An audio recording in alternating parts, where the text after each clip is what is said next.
Welcome to Beyond HR, the podcast for people-first leaders who know that HR is about more than checklists and compliance. I'm Paige, your co-host, and we will explore the real challenges shaping today's workplaces. From burnout and belonging to strategy and storytelling, we're bringing you honest conversations, practical insights, and a fresh take on what it means to lead with heart in the world of work. Before we dive into our episode, a quick shout out to Manpower for generously providing the space where we record Beyond HR. And here's a quick word from our launch sponsor. If you're feeling stretched thin, juggling big changes, emotional labor, and communication breakdowns, you're not alone. Hi everyone, I'm Dan Kaplan, founder of Bring Disc to Life, an online community for aspiring leaders and HR professionals. We give you the strategies, tools, and encouragement to communicate in ways that increase your influence while lowering your stress. Using DISC, the 5 behaviors, and mindfulness, you'll learn to stay grounded, read minds, and frame your message to influence others. We have live workshops every month, group coaching to unpack tough situations, and tons of easy-to-use scripts, strategies, and resources that you can apply right away without adding more to your plate. So come refuel with a community that gets you and wants to help you speak your truth in a way that's heard. Join us at confidentcommunicator.com and click on community. That's confidentcommunicator.com. Lead yourself and others will follow. Today, we are exploring a powerful shift for HR leaders moving from managing compliance to truly leading for legacy. Our guest, Awatif, brings deep insight into how emotional intelligence and purpose-driven leadership can transform workplaces from check-the-box cultures into thriving environments people are proud to be a part of. And so we're thrilled to welcome Awatif, founder of Awe Horizons LLC. With over 15 years of international experience, she helps leaders move beyond policies and to build inspiring, human-centered organizations where both people and performance can grow. So, Awatif, thank you for joining us, and let's dig into what it really means to lead for legacy. The first question I have for you is who you are at your core and what fuels the passion for the work that you do. Well, thank you for having me. That's a deep question. Who am I at my core? Everyone is made up of a lot of things, right? The experiences and all. But if I dig deep down in terms of what I'm remembered for, hopefully what my friends say about me, what my colleagues would say about me, I would tell you that at my core, I'm a lover. I'm a people lover. And I don't mean it in a romantic companionship kind of a way, although I'm a hopeless romantic, right? But what I mean is I really love people. I love being around them. I get my energy from them. So when I'm low, I actually take my laptop and go to an area where it's populated with people, being a cafe or whatever, because their energy kind of bounces off and it gets my creative juices flowing, if you will. So I really like to be with them. I like interacting with them. I like to laugh with them. I like to make them laugh.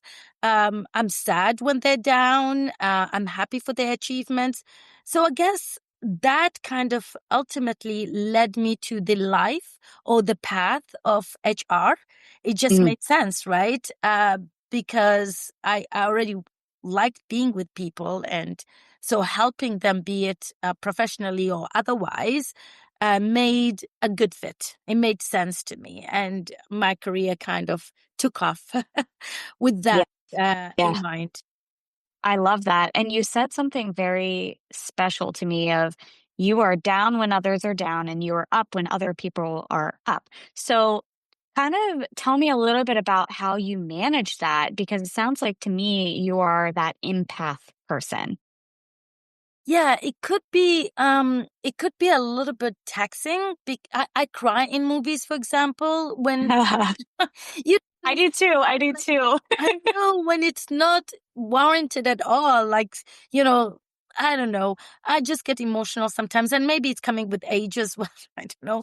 But the way I manage it is when I think about how I can help them or how I can make them feel better, and sometimes that could take a form of just holding their hand, right?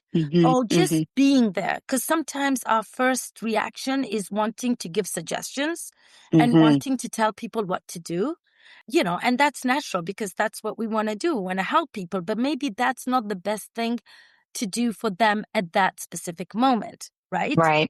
And I'm a big believer of not giving advice until somebody specifically asks you for it, because sometimes it can be unwelcomed.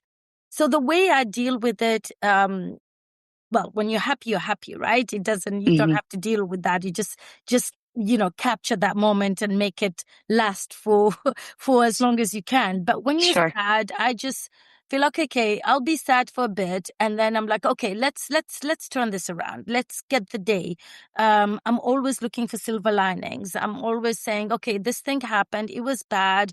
But hey, if it didn't happen, maybe I wouldn't have seen this situation in this light, okay? Or maybe this particular path or this particular door wouldn't have opened for me. So the way I snap out of it is just to try and see how I can help, be it with my words, be it with my actions, or be it just being quiet and being an active listener at that moment for them. And that kind of helps me deal with that sadness and, wipe it away with some actionable or something good that can come out of a bad situation. Yeah, absolutely. And I love the how can I help type of thing, because the way that you help people look different for each and every individual. And sometimes people aren't looking for, solutions and recommendations. They're just looking for that listening ear. And you could really upset them. I remember years and years and years ago, I used to be the one that always made recommendations because I thought that would help people. And I just wanted to help people. I wanted to make a positive difference, and I wanted to be that person that they trusted. Well, you live and you learn.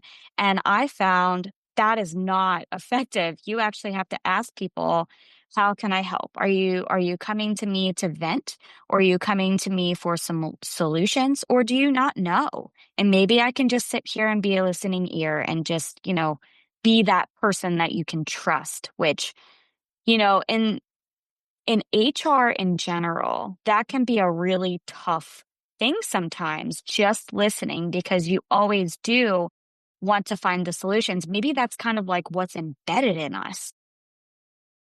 It is. See, I come from an HR background. I mean, I pivoted. I did a paradigm shift from dealing with IT, because my first degree was in IT, and I worked in IT for so long before I kind of pivoted to HR, which is a whole different story on it. Well, and honestly, I want to hear that story. So tell me how you got started there.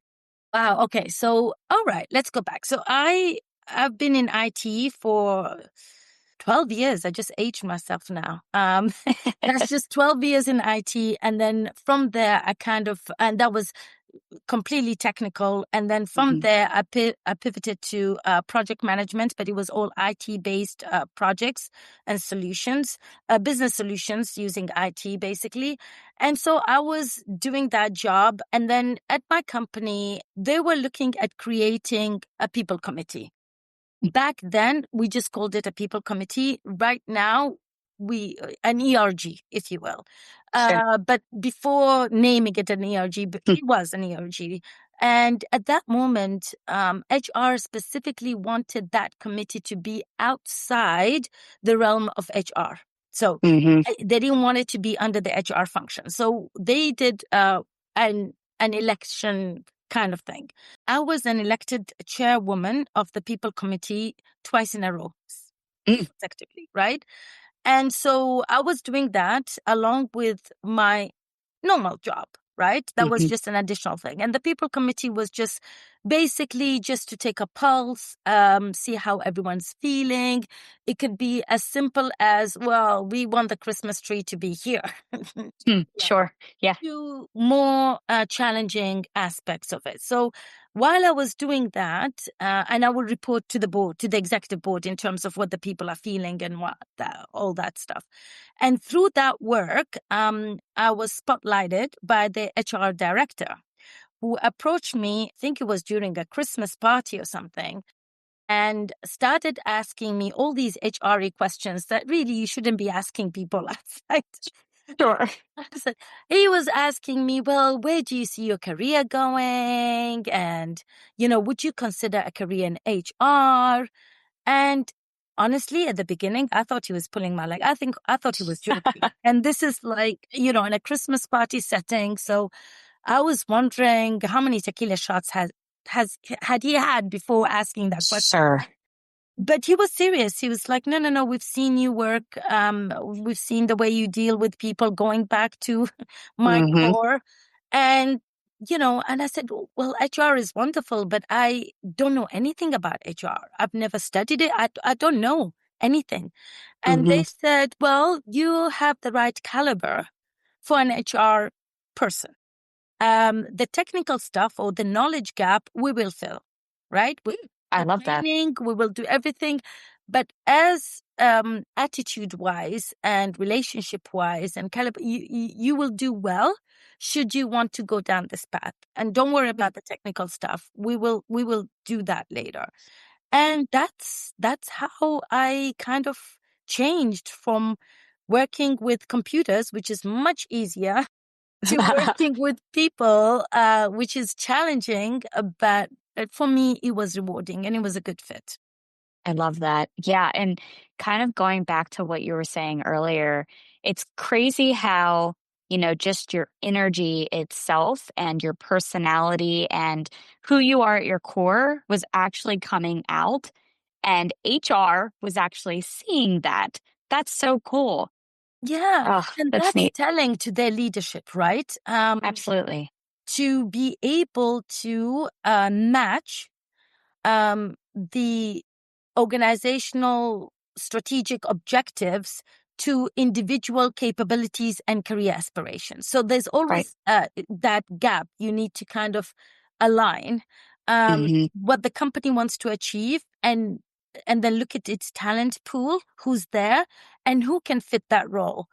And the talent is in finding the people who don't even know they might be good in that particular role, but you having or seeing their potential and knowing what the company needs, and then approaching them to just think about that possibility, and then if everything fits, give them the support and give them the tools to actually become successful in that role, which I think more organizations need to do. A lot of organizations tend to promote people based on what they have done thus far, without looking so much at the potential capabilities in the future. And they could be talent out there that we're not looking at, or we're bypassing because we're just looking at what they're doing right now and they're good at doing this. So let them do more of the same. Eventually you'll get bored doing more of the same. You got to do something different from what you have already mastered, I guess. That's the word I'm looking for. And that's so true. And I think even like the workplaces are shifting again to be more so skill set, personality type of based. And then they're just looking they can hire all of the technical skills, like you were saying, and they can train that. And that is, I think, so critical right now in the workplaces and workplaces to even see. So kind of going and looking at HR professionals as a whole. So, say they're going out and they're asking folks, just like that HR director did with you, and they're asking people, what are you interested? Have you ever thought about this career path? And they're so hyper focused on everybody else around them. How can they do that for themselves? Good question. Sometimes, you don't see your own capabilities. That's when coaching comes in. That's when mentorship and coaching comes in, because sometimes others see in you what you don't see in yourself. And I think, for leaders to be able to unlock their potential, they need to ask others. Yeah. I always laugh about people talk about themselves being great leaders. Well, you might think you're a good leader, but what do others say about you? Right. So true. It's not what you say about yourself. It's what everyone else says about you, right? Yes. And I always look at things like in these three circles, right? If you look at the first circle would be what you're good at doing. Okay. And the next circle is what do people say you're good at doing? Mm-hmm. Okay. And the third circle is what do you love doing? So what you're Mm, good at, what people say you're good at, and what you're truly passionate about doing. The intersection is your sweet spot. I love that. One of the things I've personally have issues with, and, for all of our listeners, I like to be as vulnerable as I possibly can with everyone because I want to make sure they understand that they're not alone in this battle. Mhm. So even for me, I struggle. Um, I love getting feedback from people because that does help me kind of feel like where I stand. But what I struggle with is trying to find what I love to do. And it's an odd thing, but trying to really be self reflective and trying to kind of figure out life in a sense is a huge piece of me right now. Even just trying to figure out why did I get into HR, right? Mm. Because I think over the years, HR went through a lot during COVID in particular, not saying they didn't go through a lot before that too, but it's also the profession is shifting too. So we have the profession shifted at the same exact time as COVID. And then you have these folks working, around the clock and dealing with all of the different things happening. I know during that time frame, I was working in a manufacturing setting and we were 7 days a week, 24 hours a day. I was getting calls at crazy AM hours. And it was all to ask me what to do in a certain scenario because we didn't want others to get sick. And my thing was send them home. Send them home. Like that is probably the best thing that you can do. So I'm saying all of this because I think with all of these things going on in the background, it's hard for and I speak kind of generally, but it's hard for HR folks to really focus in on themselves when so much is happening around them. So, what type of advice would you give? I know you mentioned coaching and, mentorships and those types of things. What would you what type of advice would you give an HR professional that would be going through that? Step away. Okay. Mm, Stepping away is not, it doesn't mean you don't care, but you need to find ways to re energize. mhm, Whether that means you go out for a walk, oh, you listen to your favorite music, oh, you need whatever it is, you need to step out. And going back to your earlier point about, knowing what you're passionate about, you can ask people around you, family, loved ones, when have they seen you the happiest, right? ooh, When ah, would be telling, when were you happiest? Were you happiest when you're doing this project? When you're happiest when you're, you know, whatever it is, they would be mhm, able to tell you because they probably see more of you, especially those that are close to you, see you sure, more and are able to do more on that aspect to help you out, to help you figure out what it is that you're passionate about. But yeah, sure, stepping out of that kind of situation. Um, mhm, is what I would advise. And it's very difficult for me as well. When you're in the midst of it, when you're in the midst of work, you've got so many things to do, so many things to hand over. You feel you can't step out. You might even feel selfish to just take that 5 minutes or 10 minutes of out, do mhm, nothing. To re-energize, but it's very, very important. And you cannot help others when you are exhausted, mentally, mhm, physically, emotionally, right? So my advice is to take time out, do something else completely. And actually 5 minutes is not even enough. I would yeah, say 10 to 15 minutes. Just do something else. Don't think about whatever it is that you have to tackle. And it's harder said than done, because think about, like, if I tell you right now, don't think about anything. Mm-hmm. Your mind will wander and think about everything. It's very Yeah, because I was trying to figure out what I was going to think about. Oh, that's so weird. yeah, just to clear your mind. And actually, I read this amazing book, The Monk Who Sold His Ferrari, by Robin Sharma. It's a whole different story, which I won't bring you to it, but you can go and read the book. But in it, it gives you techniques on how to clear your mind. Basically, push away all the thoughts and think of nothing for 1 minute or 2 minutes. And it sounds easy, but it's not. And it's all about how you train your mind and how you how much control you have. So yeah, take time out, do something completely different, do something hopefully that you love, then go back to it, Right. and that's the only thing you can do. You got to take care of yourself to take care of others. Yep. Yep. And, that's definitely a theme that we've been hearing a lot of. You have to take care of yourself before you can take care of others. Kind of like the same in sense of you have to love yourself before you can love others. Yeah. And it's so true. But going back to what you said, I really loved how you said about how going to like the people you're closest with to try to figure out, when did you see me most happy? Because I think honestly, that could be extremely groundbreaking.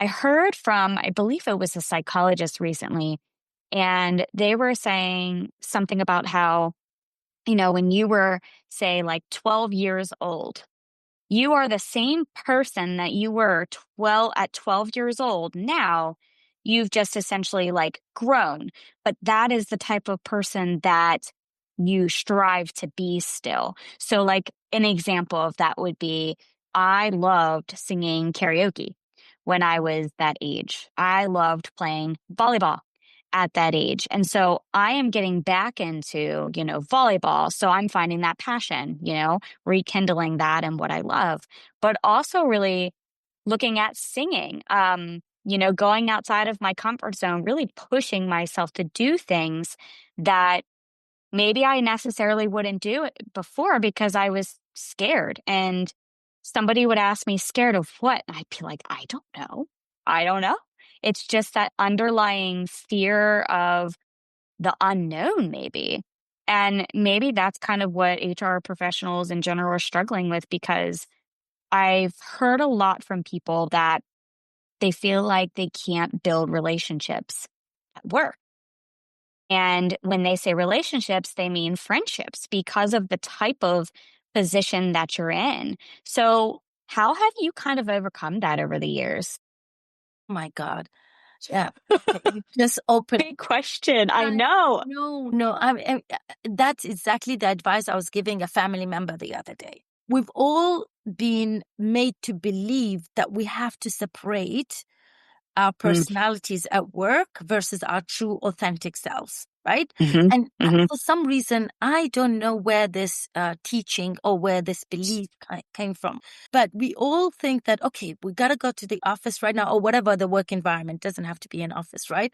We have to behave in a certain manner, right? Now that Right. we're in a work environment, it's almost like putting a mask, okay? Mm-hmm. For those who misunderstand what leadership is all about, they think being a leader means being extra harsh, seeming a little bit distant, seeming a little bit cold. And, they think that's leadership. And they put on that mask, okay, and they go into work and they adopt a persona that's completely different from their authentic selves. So the same person who's at work that seems to be rude, seems to be demeaning, seems to be uninterested, or, Right. actually has friends, has beloved family. They go out with their friends for coffee, for beers, for whatever. And they behave completely different outside the work environment than they do in the work environment. And for me, why? Yeah. Be exhausting, have all these different masks and personas. So for Yep. me, I would advise strongly having relationships at work. I'm not saying you gotta love everyone at work. Of course, you have different personalities at work and you won't get along with everyone. but within reason, Sure. have relationships. Let me tell you, as head of HR, what I used to do. Twice in a day, once in the morning and once in the afternoon, I leave my office and walk around the office, just walk the office, walk the place. I'll just doing nothing. I'll have just my coffee and just pop in. Hi, how are you? I want people to see me. I don't want to be the HR person that's locked in the office all the time. Sure. That hides. So I made it like a mission. Twice a day, I would just walk around the office. And sometimes that walk could be like a 5 minutes. Sometimes it could be a whole half an hour. And you know what happened? That's not a waste of time, because during that half an hour, I'm interacting with people. I'm listening to what their concerns are. Unofficial, very informal, because that's when people open up, right? So that's the way I dealt with it. And through those kind of walks, I built relationships with people. And you need to do that as an HR person more than any other profession. That is something you need to do. And I will tell you something. I progressed. I worked for my ex-company for a decade. The most amazing company. I wouldn't be the person I am today if it wasn't for them. And I got promoted. I, climbed up the career ladder. Right. Because I am more capable, or I have better, my skills were good, but the others who were just with the same skill sets, right? Right. But I climbed that ladder because of my relationships with people. Because when somebody was discussing succession planning at some point, they remembered, oh, Awatif, what's she doing these days? What's her interest? I popped up in those kind of conversations because I was visible. Yeah, it's how you showed up. It's how I showed up. And so I love that. Going back to, building relationships with at work, I think it's absolutely important. It's more important. It's I wouldn't say more important than the work itself, but it's next to it, right there. Yes. If people don't see you, out of sight, out of mind. What you have on paper in terms of your achievements are great, but if they cannot put a face to those achievements, then you're gonna fall into the void, right? You're right. Gonna remember. So those relationships are very, very important. That's so, so true. I've noticed even I make myself very intentional, the same like you. And I try to go around to folks and just kind of pop in. Like we have where it sounds really silly, but where I'm located. So I'm located, and I know that people can't see what I'm like showing. So I want everybody to visualize what I'm saying. So say my office is in the middle. Okay. We have a restroom, a women's restroom to the right-hand side. We have a women's restroom up in our like programs area per se, that programs typically uses. But sometimes I'll randomly just pop into that restroom rather than the other restroom because I go through the programs area and I can say hello to everyone. And one of the things that I've been doing really is saying, I'll come to you. If we have a meeting, I'll come to you. So kind of coming in their space, because I'm very cognizant if somebody comes to me, it could be perceived as quote unquote bad. Not saying that anything that HR has done specifically, but they do get a bad rap sometimes. They have that, analogy of being a principal's office or what have you. So, the other thing, it's so funny. Walking around is super impactful. I've brought my dog into work. I've brought my kid into work. And I know that's not, feasible for all of the different companies, especially larger corporations typically don't allow that unless you're chewy.com, right? And then they're like, bring all the dogs. But man, the shift, it was crazy. Everybody stopped to see the dog, to see Miller. They loved Miller. And so we just were able to chat. I was able to chat about their dogs, their animals in general. And then we just got to talking and making real conversation. outside of the HR, scope that they typically would only come to you for.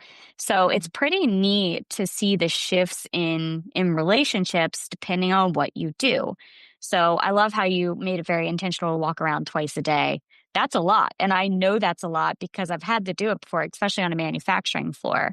So yeah, give you big kudos to that because you have to be very intentional. But it does make a difference relationship wise. Yeah. Yeah. I mean, I was talking to another friend the other day and she didn't even know what their HR looked like. That's horrifying. Yes. Wow. They didn't know. That's And it strange. wasn't a humongous company. It wasn't like, I think it was maybe a 200 people company. What? Oh my gosh. No, no. You It should know what your HR person looks like. is. Yeah. Ooh. Ooh. Anyway. Ugh. Yes. Yeah. I mean, it's kind of crazy to think that that can truly happen, but with a 200-person organization, that's really hard to believe. Clearly, that there wasn't something being done. Don't know what that is, but Whatever I was, I mean, even if you outsource aspects of HR, there must be a people person there, has to be. Mm-hmm. Mm-hmm.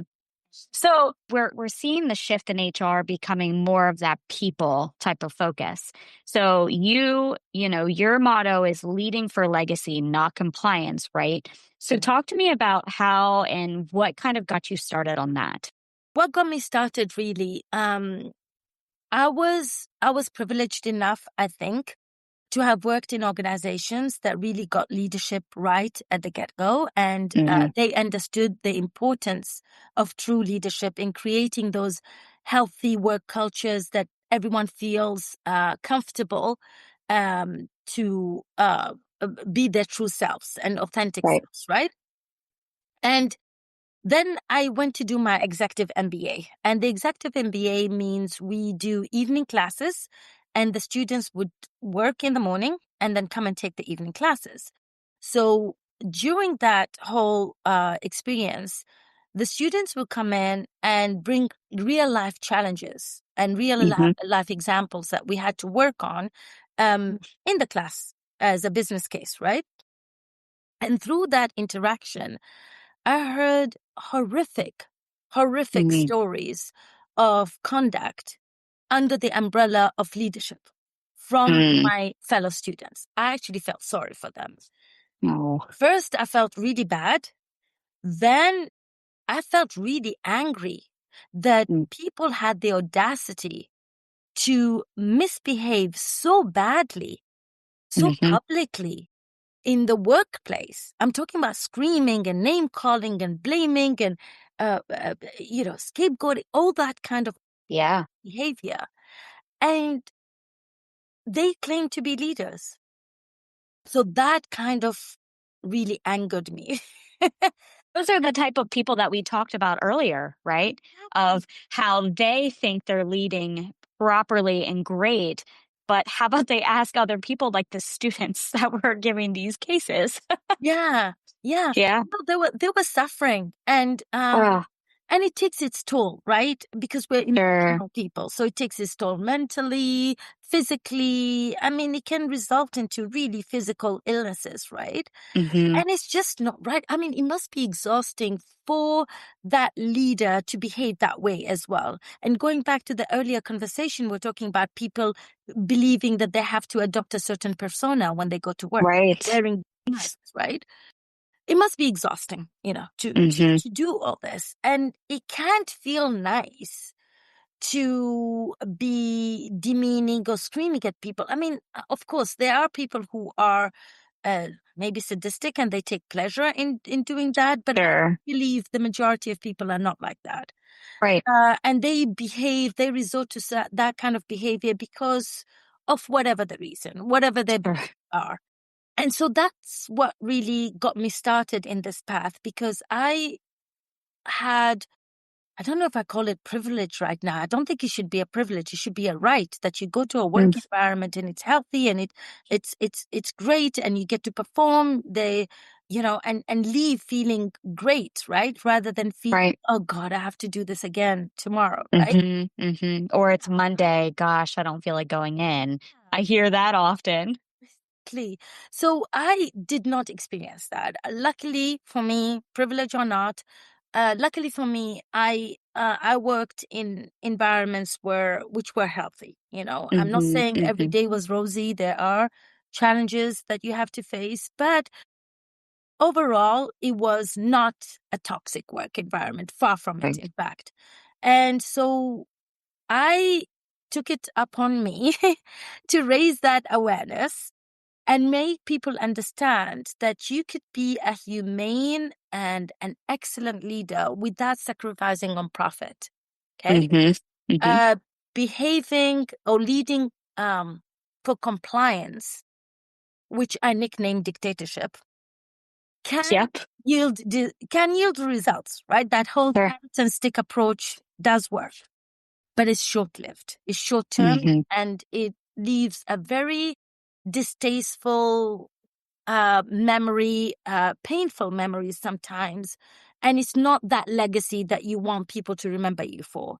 And that's Right. why I'm advocating for leading for legacy rather than for compliance, right? Sure. Because that is positive, it's long lasting. And guess what? The results that you get from that are stronger than the other way. Before we wrap up, we want to give a special thank you to two of our sponsors. First, we'd like to once again thank our launch sponsor, the Bring This to Life community at confidentcommunicator.com, for their generous support. We also want to thank one of our founding supporter sponsors, Chain Solutions. They have believed in the Beyond HR podcast since day one, and we are proud to have them alongside us. Chain Solutions has been a trusted name and background screening for just over 20 years. They are accredited, use secure mobile-first technology, and offer incredible responsive support with an average response time of just 18 minutes. If you're in need of a background screening partner who gets it right, fast and secure, Chain Solutions is one to know. And just for our listeners, they are waiving their usual $250 setup fee. Just mention you heard about them on the Beyond HR podcast. Thanks again to Chain Solutions for being a part of our journey. How do you find that line within HR? Because, there's so many laws out there, and some are super gray, some are very black and white, some are a little bit gray, depending on what you're looking at. But, as human beings, nothing is ever super crystal clear because nothing ever matches that, the specific examples that, the law gives. So, how does HR find that line between leading for legacy versus that compliance? Right. HR, I'm going to say something maybe controversial here to the HR community, so I Sure. apologize in advance. The reputation that we've got about HR being a policy or principle kind of department, we play a role in having that policy. We created that. We created that reputation, and we need to get out of our bubble a little bit, all right, and correct that. It's on us. Because we either let it go on for so long, the reputation, or we played an active role in creating that. Yes, we have policies. Yes, we have procedures. But hey, we're not different from other departments. We're not different from legal. We're not different from finance. We're not different from other departments who have the same thing.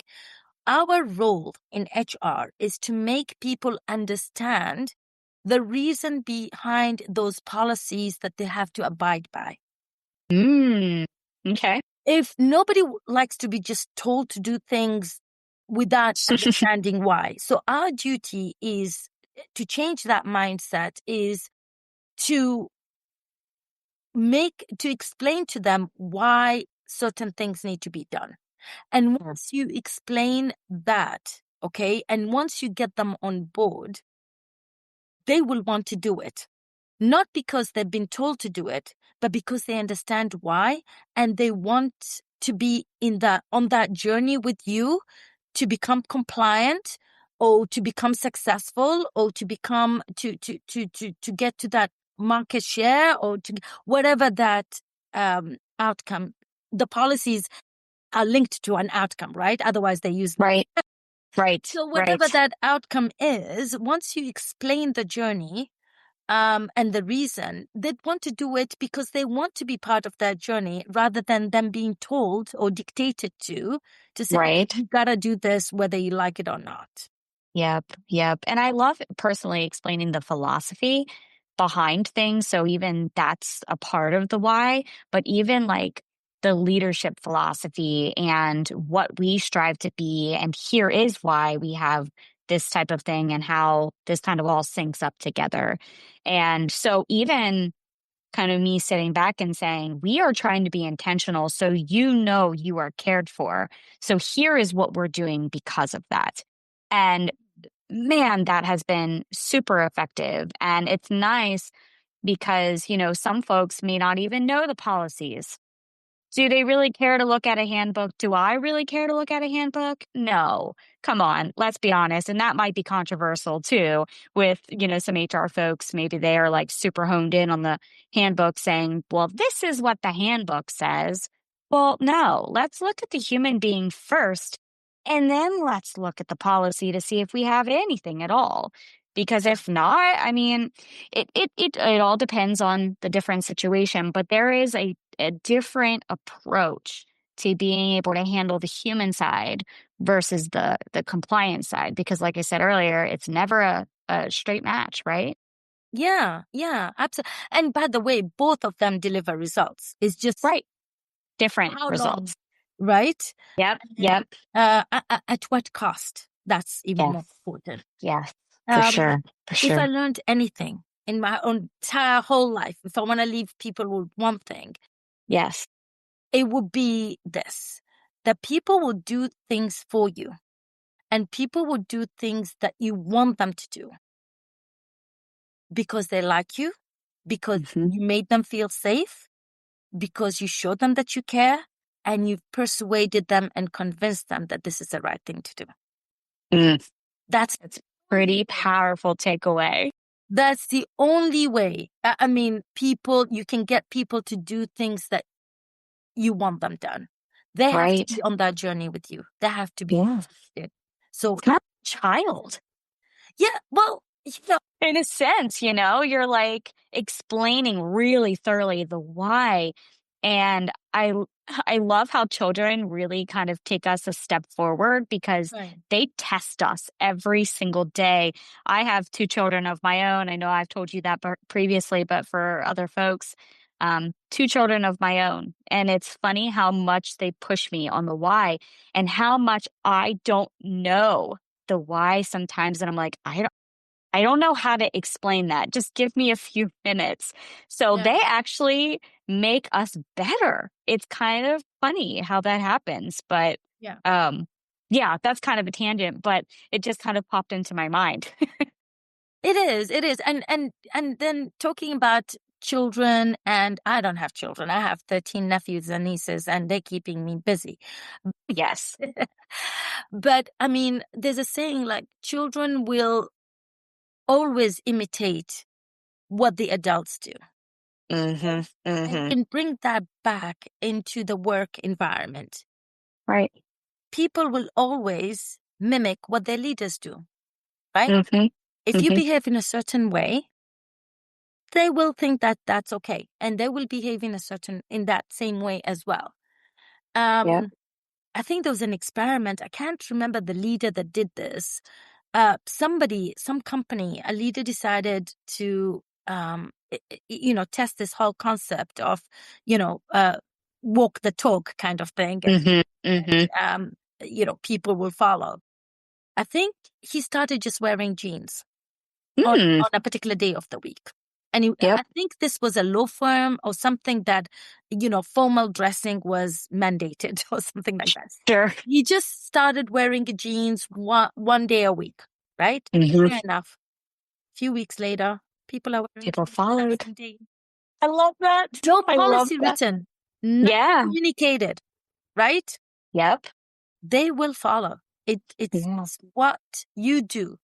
It's your conduct that people will look at, not your words. Your words shouldn't be powerful, but more your actions, your conduct, and that's what people will remember, and that's what people would follow. So it's Yeah. really up on you. All these leaders are saying, "Oh, we have terrible people working for us." Oh, okay. How did they? Look at yourself. Yes. Well, when you hired them, they were not terrible. That's why you invested Right. money in hiring them. Mm-hmm. How have they become terrible? What have you done to make them terrible? Right. So tell me a little bit about kind of you've given me that big takeaway, the big strong takeaway that people can use. But when we're talking about kind of like redefining your purpose and maybe feeling fulfilled in what you do, what advice would you give? One little nugget of advice to kind of redefine their purpose and find fulfillment. Every individual is unique. Hmm. Okay. What fulfills you is not necessarily what will fulfill somebody else. Right. Right. So it's very hard. It's not a copy paste situation, right? It's something that you really need to work on to determine what it is that makes you happy. And it goes back to those 3 circles I talked about before. What are you good at, what you're passionate about, and what do people say you're good at? The Hmm. sweet spot Hmm. is in between. Once you have that defined, try and get all sorts of help, be it coaching, being reading, be it attending seminars, be podcasts, to strengthen that 1 or 2 or 3 things that make you happy. And that will Yeah. be your legacy. How you execute that, different people will do it differently, right? Right. But the why is unique to you. Yeah. Yeah. I love that. And talking about like people being all unique, uh, if you go to one seminar, if you listen to one podcast, if you talk with a coach and you get one little nugget that you can implement, that's actually easier than taking in, hours of information in, because we know as humans, it's hard to kind of change what we're doing on the day to day, and it takes time to do that and to be able to really reflect on that. So that's super powerful. Yeah, piecemeal. So And, yeah, the things that you cannot change. Don't try right, and change everything, because that could be overwhelming and people might be scared to attempt it, and it would, they just walk away from it. But if you take right. smaller pieces, like today or this month, I'm going to work on this, Hmm. and till I get it right, until I feel I'm comfortable, then I'm going to work on this other thing, right? Rather than Right. tackling everything at once. Tell me how, you can help folks, where people can connect with you. All right. Well, I'm available everywhere. You Love that. can find me at www.awehorizons.com, which is the name of the company. I'm in the process of publishing a book, so watch out for that. If you go to awehorizons.com and subscribe to our newsletters, I'll keep you posted with this whole book launch that's coming out hopefully towards the end of this year, next year. And it's all about leading for legacy and that Hmm. difference between leadership and dictatorship styles. So that's the website. I'm also on LinkedIn. You can reach out to me on LinkedIn. Yeah, I won't give you my telephone number. I think that's too much, but Yeah, probably.